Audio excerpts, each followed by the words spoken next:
Hey all you action figure enthusiasts out there, JC here with another T&I toy review. And for today's review, I'm going to be taking a look at the brand new S.H. Figuarts Justice League Movie Flash figure from Tamashii Nations in Bandai. Now this figure comes packaged in a box. Up at the top corner, you've got the Justice League Movie logo.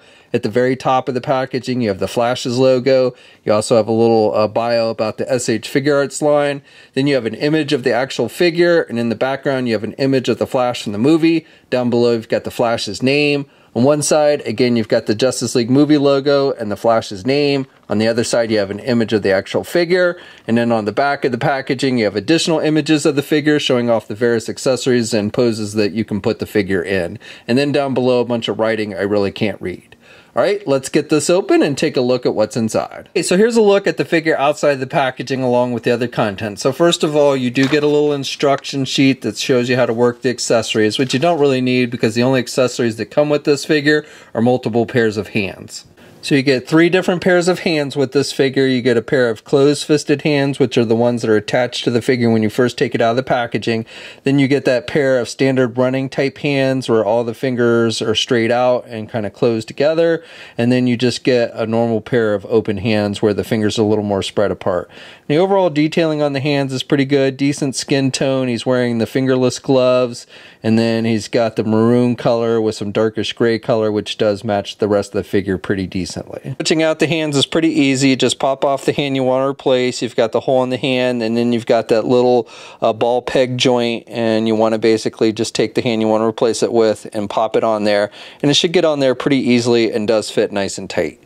Okay, so for the figure itself, I think Tamashii Nations has done a nice job with the overall sculpting detail and look of the figure.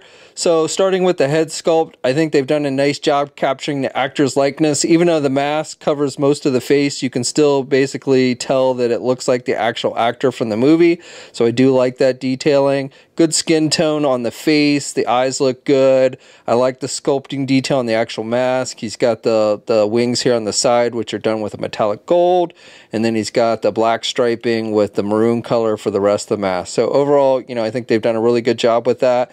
And then the same with the rest of the figure and the outfit. I think they've done a nice job with the sculpting detail. His symbol here on his chest is actually sculpted on there, and that looks pretty good. You've got, again, the metallic gold, and then you've got the kind of silver background, and then he's got the silver lines throughout like we see in the movie. You've got some sculpting detail with these ridges, so it looks kind of like it's leather here at his midsection, and then he's got the metallic gold on his belt and here on his arms. So again, pretty much in keeping with what we see in the movie.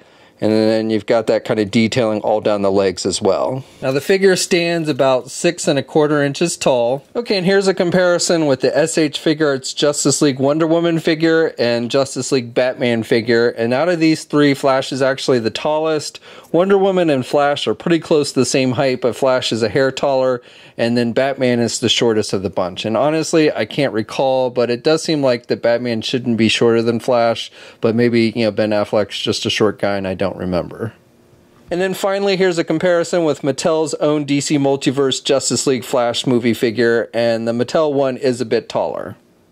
So for articulation, you can turn the head to the left and to the right, and he can look down good, and he can look up pretty good as well. And you get movement with the entire neck, so you get movement at the top and the bottom. So he can pivot his head to the left and the right, and you can also kind of rock it back and forth there. So overall, good head movement.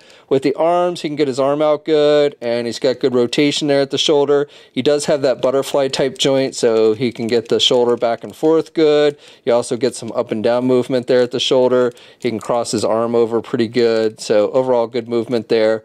Now he does not have a bicep swivel. He does have a rotation here at the elbow though, and then he has a double hinge type elbow joint, so he can bend his elbow about that much. And then he has rotation at the hands, and then he has those ball joints there, so you get good up and down movement, or depending on how you turn that ball joint, you can do the hands to the left and the right as well.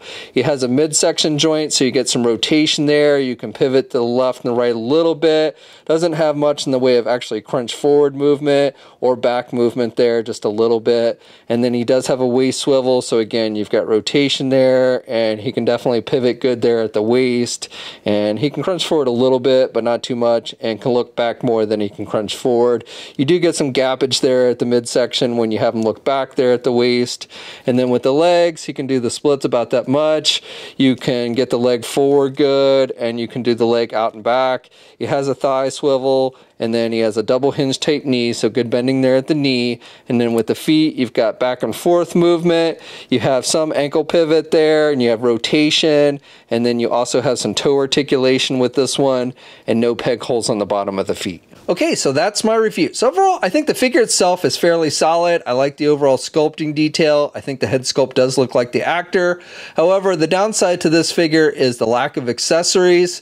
It would have been nice if we'd gotten something like an unmasked head sculpt like we see with the Mafex version, or if we'd gotten some lightning effects for running would have been cool. As it is, we just get a couple of different pairs of hands, which honestly for a high-end line like this is kind of weak, and definitely seems like that's more and more the common trend with the S.H. Figuarts line, not giving us that many accessories. So I hope that's something they fix down the road. Now this figure has started to hit overseas and should soon be available at places like Big Bad Toy Store.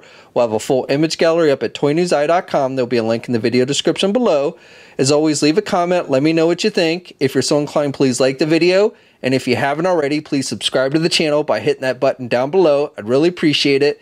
You can also follow me on my Facebook, Twitter, Instagram, and Twitch accounts. I have links to all of those in the video description as well. And until next time, guys, I'll catch you later.